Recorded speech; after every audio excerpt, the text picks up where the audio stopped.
Can you spot the unnecessary activity on this crew?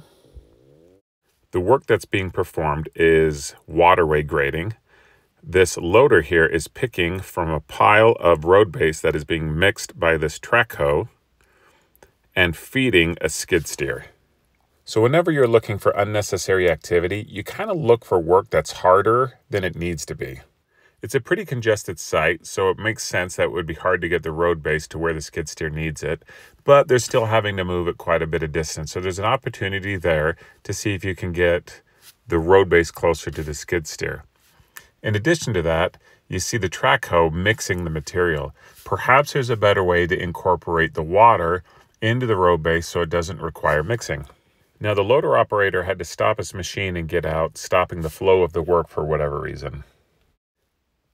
In addition to some of this unnecessary motion, the operator of the skid steer actually had to shut his machine down and left the machine for about 30 minutes.